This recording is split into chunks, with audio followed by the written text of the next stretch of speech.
Tunamshukuru Mwenyezi Mungu kwa mara nyingine. Kwa kweli ni faida kubwa ambayo mzazi wetu, mwalimu wetu, kiongozi wetu, mheshimiwa kadhi katupa. Nadhani khairul kalami makalla wadalla. Maneno mafupi ni yale ambayo yenye kusikilizika.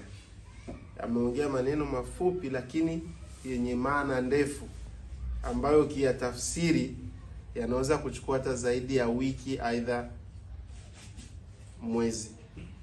Sasa kwa hiyo nadhani tuko na kisima hapa tunachota. Na kawaida mtu anapochota kitu kwenye kisima huwa ananufaika, na akiweka kwenye vitendo ndio ananufaika zaidi.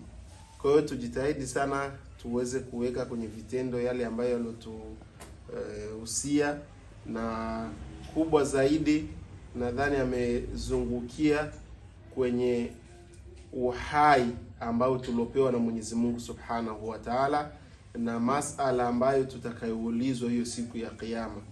Kwa hiyo haya ni yale ambayo ametuachia katika siku hii ya leo. Kila mtu atoke hapa aweze kuyafanyia kazi na kuweza kuyaweka kwenye vitendo, ili isije kuwa ni hoja dhidi yake siku ya Kiyama, ambapo Mwenyezi Mungu Subhanahu wa Ta'ala itakapofikia muda wake wawe kuulizwa, awe tayari kisha kuwa na majibu sawa na yale ambayo Shekhe Kadhi mheshimiwa katufundisha kunako siku hii ya leo.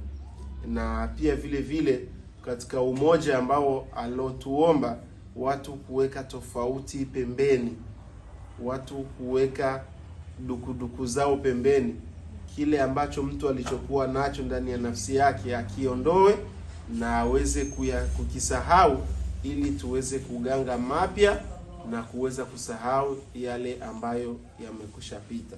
Kwa hiyo nadhani ni moja katika mambo ambayo ametuomba na ametusisitiza sisi kama wanafunzi zake, sisi kama watoto zake, sisi kama vijana wake, ili tuweze kuyafanyia kazi, na Mwenyezi Mungu Subhanahu wa Ta'ala azidi kumpa siha njema.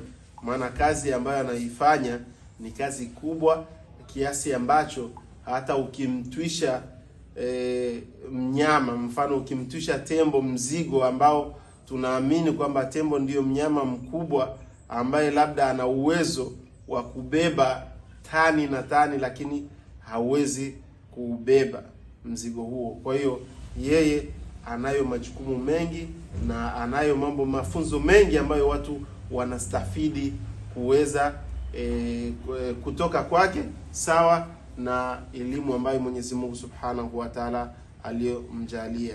Nadhani mheshimiwa kadhi tuliachana naye mwaka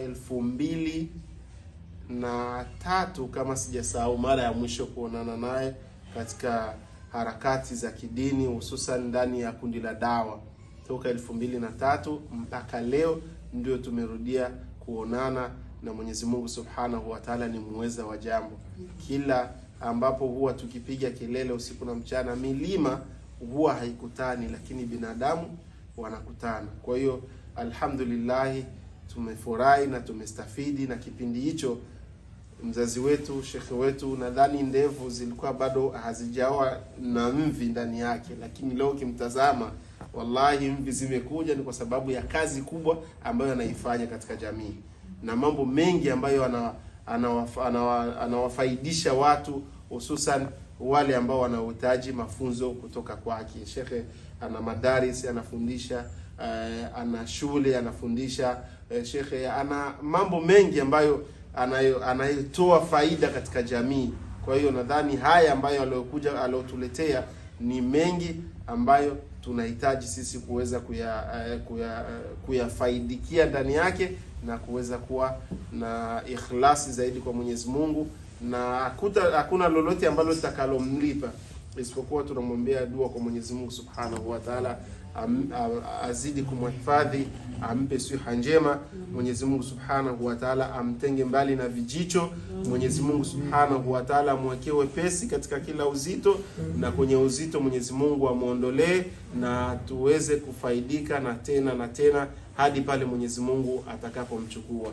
Nadhani Sheikh kama anakumbuka almarhum Sheikh Abubakar, Mwenyezi Mungu amrehemu, ambaye alikuwa ndio aliyekuwa kadhi, aliweza kuwa karibu naye sana, na ni mtu ambaye alikuwa kipenzi chake, na ni mtu ambaye aliweza kumpenda mapenzi yaliyokuwa makubwa, lakini leo hayupo. Kwa hiyo na ile kazi ambayo alikuwa anaifanya marehemu Sheikh wetu Abubakar, Mwenyezi Mungu amghufirie na amweka waja wema huko alipo, kwa kweli ametuachia mtu ambaye tunaweza kuwa tuna kiigizo, yani tunaweza kujifakharisha kwa kuwa naye, kutokana na uslubu na utaratibu ambao anautumia katika kuelimisha umma. Kwa hiyo Sheikh, siwezi kuzungumza mengi wala kuzidisha, kwa sababu itakuwa ni upotovu wa nidhamu, lakini wallahi tunazidi kukushukuru sana na kukuombea dua kwa Mwenyezi Mungu. Jitihada ambazo unazozifanya ni jitihada kubwa na kila mtu anaziona, na utakaporudia nyumbani na kuomba tufikishie salamu kwa viongozi wote na kwa maduati wote na kwa Waislamu wote kwa jumla, uweze kutufikishia salamu zetu kwamba yale ambayo niliyakuta kule alhamdulillah yanaridhisha, na vijana wanaendelea kuifuata dini na wanaendelea kupambana katika hali na mali katika kuboresha Uislamu nchini South Africa, hususan katika kijiji hichi cha Cape Town. Kwa hiyo Shekhe, Mwenyezi Mungu Subhanahu wa Ta'ala kubariki sana, na Mwenyezi Mungu Subhanahu wa Ta'ala kulinde na familia na wale wote waliokuwa karibu yako. Mwenyezi Mungu wale ambao wanaomchukia awabadilishe nyoyo zao waweze kumpenda, na wale wenye kumpenda wampende zaidi kuliko wanavyo